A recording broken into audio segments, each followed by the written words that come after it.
Good morning, dearest family. Happy Easter to you all. Andy, Christina, Sophia and Sebastian, Jeanette and Jeff, Isla, Axel, Eli and Mika, Jake, Bailey, Kaya, Steve, Kristen, Jackson, Michael, Quinn and new baby to be, and Zach and Melody and new baby. We wish you all a very joyous Easter today and wanted to share a book with you. We hope you enjoy it. It's one of our favorite Easter stories. The Tale of Three Trees, not two, a traditional folklore tale. This is a little story about three trees, I believe.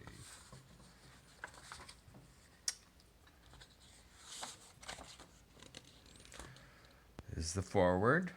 For generations, the tale of three trees has been handed down from parents to children, retold in churches at Christmas and Easter, and even set to music and sung. As it is often true of folk tales, its originator is unknown, and to this person I am deeply grateful. Once upon a mountain top, three little trees stood and dreamed of what they wanted to become when they grew up.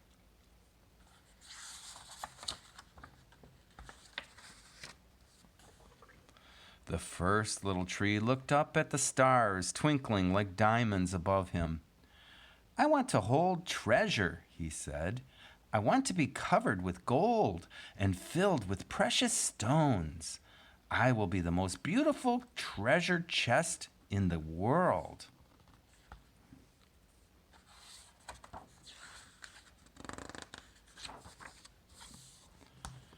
The second little tree looked at the small stream trickling by on its way to the ocean. I want to be a strong sailing ship, he said. I want to travel mighty waters and carry powerful kings. I will be the strongest ship in the world. The third little tree looked down into the valley below, where busy men and busy women worked in a busy town. I don't want to leave this mountain at all, she said. I want to grow so tall that when people stop to look at me, they will raise their eyes to heaven and think of God. I will be the tallest tree in all the world.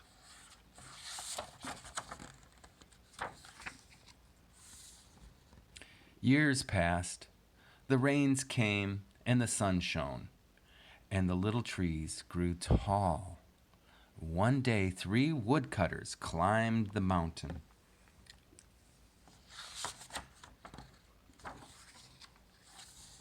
The first woodcutter looked at the first tree and said, "This tree is beautiful. It is perfect for me." With a swoop of his shining axe, the first tree fell. Now I shall be made into a beautiful chest, thought the first tree. I shall hold wonderful treasure. The second woodcutter looked at the second tree and said, "This tree is strong. It is perfect for me." And with a swoop of his shining axe, the second tree fell. Now I shall sail mighty waters, thought the second tree. I shall be a strong ship, fit for kings. The third tree felt her heart sink when the last woodcutter looked at her way. She stood straight and tall and pointed bravely to heaven, but the woodcutter never even looked up.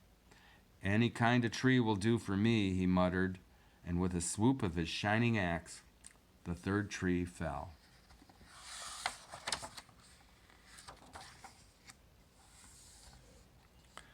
The first tree rejoiced when the woodcutter brought him to a carpenter's shop. But the busy carpenter was not thinking about treasure chests. Instead, his work-worn hands fashioned the tree into a feed box for animals. The once beautiful tree was not covered with gold or filled with treasure. He was coated with sawdust and filled with hay for hungry farm animals.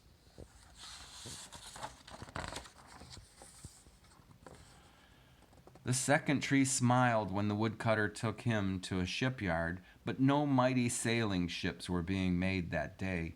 Instead, the once strong tree was hammered and sawed into a simple fishing boat, too small and too weak to sail an ocean or even a river. He was taken to a little lake, and every day he brought in loads of dead, smelly fish. The third tree was confused when the woodcutter cut her into strong beams and left her in a lumber yard. What happened? The once tall tree wondered. All I ever wanted to do was stay on the mountaintop and point to God. Many, many days and nights passed. The three trees nearly forgot their dreams. But one night, golden starlight poured over the first tree as a young woman placed her newborn baby in the feed box. I wish I could make a cradle for him, her husband whispered. The mother squeezed his hand and smiled as the starlit night shone on the smooth and sturdy wood. This manger is beautiful, she said. And suddenly the first tree knew he was holding the greatest treasure in the world. One evening, a tired traveler and his friends crowded into the old fishing boat. The traveler fell asleep as the second tree quietly sailed out into the lake. Soon a thundering and thrashing storm arose. The little tree shuddered. He knew he did not have the strength to carry so many passengers safely through the wind and rain. The tired man awakened. He stood up, stretched out his hand, and said, "Peace." The storm stopped as quickly as it had begun. And suddenly, the second tree knew he was carrying the King of heaven and earth. One Friday morning, the third tree was startled when her beams were yanked from the forgotten woodpile. She flinched as she was carried through an angry, jeering crowd. She shuddered when soldiers nailed a man's hands to her.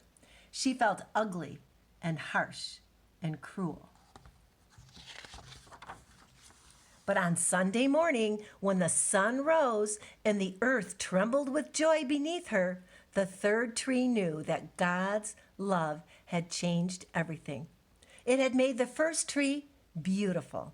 It had made the second tree strong. And every time people thought of the third tree, they would think of God. And that was better than being the tallest tree in the world. The end.